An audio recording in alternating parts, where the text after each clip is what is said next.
So দোস্তো bank নিফটিত আজি আমি আৰু এডাল বিয়াৰিছ কেণ্ডেল পালোঁ। বেংক নিফটিয়ে আজি ডেইলি চাৰ্টৰ 15 DMA অকণমান সময়ৰ কাৰণে চেষ্টা কৰিছিলে ছাপোৰ্ট ৰাখিবৰ কাৰণে, কিন্তু লাষ্টত সেই ছাপোৰ্ট ৰাখিব নোৱাৰি লাহেকৈ যিটো এটা ইম্পৰ্টেণ্ট ছাপোৰ্ট আছিলে মানে 15 DMAৰ পিছত, যিটো মই আপোনালোকক ইয়াৰ আগৰ ভিডিঅ' এটাত মই উল্লেখ কৰিছিলোঁ যে 47,574 আছিলে সেইটো, আৰু আজি সেইটো 47,563 মানে আপোনাৰ আছিলেহি, আৰু সেই ছাপোৰ্টটো আজি অৱশেষত ৰাখিব নোৱাৰি সেই ছাপোৰ্টটো ভাঙি দিলে।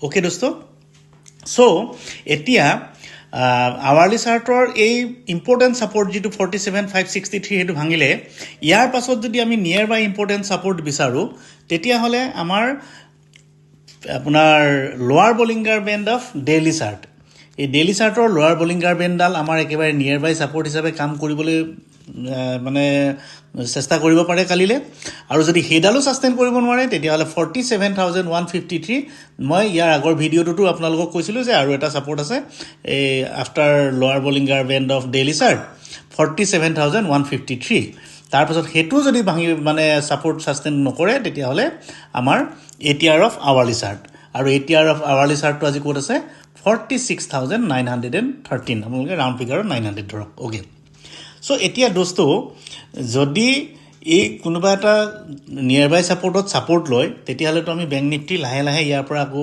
ওপৰলৈ যোৱা দেখিম, আৰু আমি এটা কথা পাহৰিব নালাগিব যে বৰ্তমান দিনত আমাৰ বেংক নিফটিৰ আটাইতকৈ ডাঙৰ ৰেঞ্জটো হৈছে 48,630 ওপৰৰ ফালে আৰু 46,000 আপোনাৰ 300 তলৰ ফালে। অ'কে, তো ওপৰৰ ফালে 48,630, তলৰ ফালে আপোনাৰ 46,300।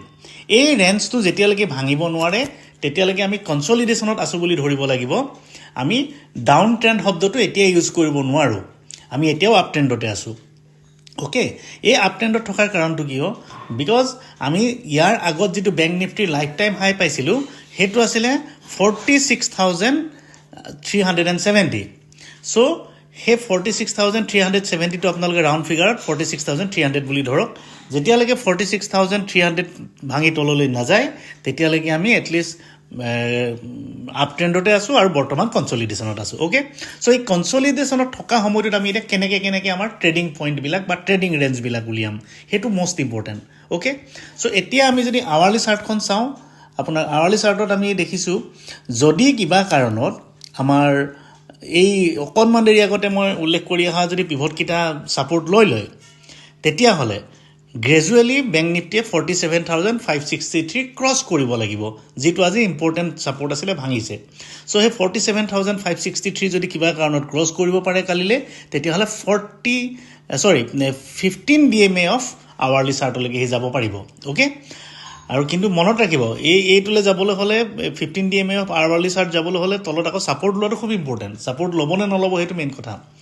আৰু এতিয়া যদি আমি আজি ডাও জোন চাওঁ, বৰ্তমানটো ডাও জোন ডাউনতে আছে আমেৰিকান মাৰ্কেট, আৰু যদি আমি FII আৰু DII ডাটা চাওঁ, আজি FIIও মাত্ৰ 16 কোটি বাইং কৰিছে আৰু DII 150 কোটি বাইং কৰিছে। DII অৱশ্যে আজি কেইদিনমানৰ আগত ভালকৈ চেল কৰি পানি আজি প্ৰথম আৰু মানে বাইং আৰম্ভ কৰিছে। অ'কে, চ' কালিলৈ দেখা যাওক, যদি মাৰ্কেটে ইয়াতে ছাপোৰ্ট লয় তেতিয়াহ'লে ঠিকেই আছে, আৰু যদি ছাপোৰ্ট নলয় তেতিয়াহ'লে আমি ৰেঞ্জকেইটা দেখি লৈ আমি ক'ৰলৈকে যাব পাৰোঁ, এটলিষ্ট আমি 46,900লৈকে যাব পাৰোঁ। অ'কে, চ' দোস্ত যিসকলৰ হাতত চাৰ্ট আছে তেওঁলোকৰতো কোনো অসুবিধা নাই, কিন্তু যিসকল লোকৰ হাতত চাৰ্ট নাই তেওঁলোকে চাৰ্টটো শিকি লোৱাটো ভাল। চাৰ্ট শিকি ল'লে এই পইণ্টবিলাক আপোনালোকে নিজে উলিয়াই ট্ৰেড কৰিব পাৰিব, আৰু যিসকলে আমাৰ হোৱাটছএপ গ্ৰুপত জইন হৈ আছে তেওঁলোকেওতো সময়ে আপডেটবিলাক পাই যায়। চ' আপোনালোকে যদি আমাৰ পৰা হেল্প বিচাৰে তেতিয়াহ'লে আমাৰ ডেছক্ৰিপশ্যনত দিয়া নাম্বাৰবিলাকত আপোনালোকে কণ্টেক্ট কৰিব পাৰে। তো আপোনালোকে চাৰ্ট শিকিবলৈও কণ্টেক্ট কৰিব পাৰে আৰু আমাৰ হোৱাটছএপ গ্ৰুপত জইন কৰিবলৈও আপোনালোকে কণ্টেক্ট কৰিব পাৰে। চ' দোস্ত এইকেইদিন অকণমান সাৱধানে ট্ৰেড কৰিব, বিকজ মাৰ্কেটত ভলিউম কম হৈ আছে, আৰু যেতিয়াই মাৰ্কেটত ভলিউম কম থাকে তেতিয়াই এক্সিডেণ্ট হোৱাৰ চান্স বেছি থাকে। অ'কে দোস্ত, কেয়াৰফুলি ট্ৰেড কৰিব।